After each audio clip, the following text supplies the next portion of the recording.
पर भारत के मुसलमान खुद को अपडेट करने के लिए 15,000 का फोन ले सकता है, पर 5,000 की एडमिशन फीस भरने में नानी याद आ जाती है। इनके पास ना तो कोई सामाजिक लीडर है, ना ही पॉलिटिकल लीडर।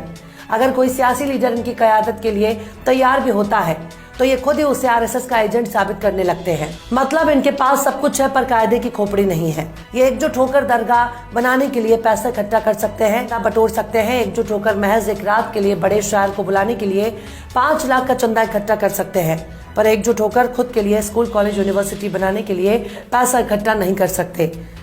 फिरका परस्ती के नाम पर आपस में लड़ाने वाले मौलाना की तकरीर के लिए इनके पास पैसा है, पर अपने बच्चों को पढ़ाने के लिए ना तो इनके पास पैसा है, ना ही हौसला। एक फर्जी मुकदमा अगर पड़ोसी पर दर्ज हो जाता है तो हफ्तों तक मोहल्ले वाले उसके घर की तरफ नजर उठाकर भी नहीं देखते। यह है मुसलमानों का हाल। यूं ही कोई बुलडोजर लेकर नहीं पहुंच जाता। मुर्दों के बीच हर चलने फिरने और टोपी लगाने वाली लोग जिंदा नहीं कहे जा सकते। जिंदा होने के लिए जिंदा नजर आना भी।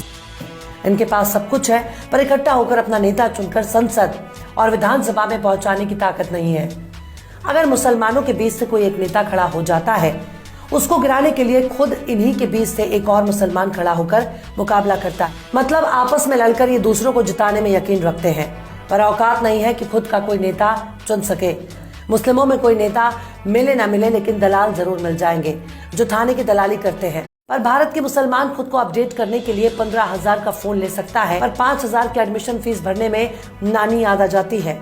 इनके पास ना तो कोई सामाजिक लीडर है, ना ही पॉलिटिकल लीडर।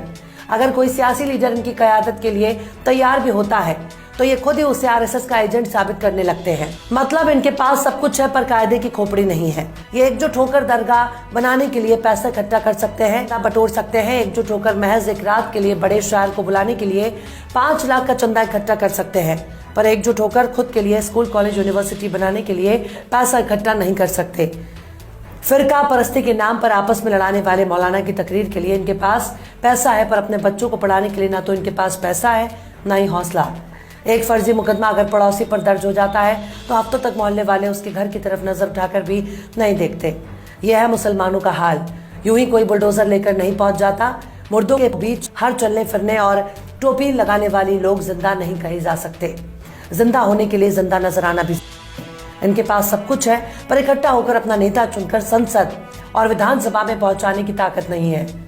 अगर मुसलमानों के बीच से कोई एक नेता खड़ा हो जाता है, उसको गिराने के लिए खुद इन्हीं के बीच से एक और मुसलमान खड़ा होकर मुकाबला करता है। मतलब आपस में लड़कर ये दूसरों को जिताने में यकीन रखते हैं, पर औकात नहीं है कि खुद का कोई नेता चुन सके।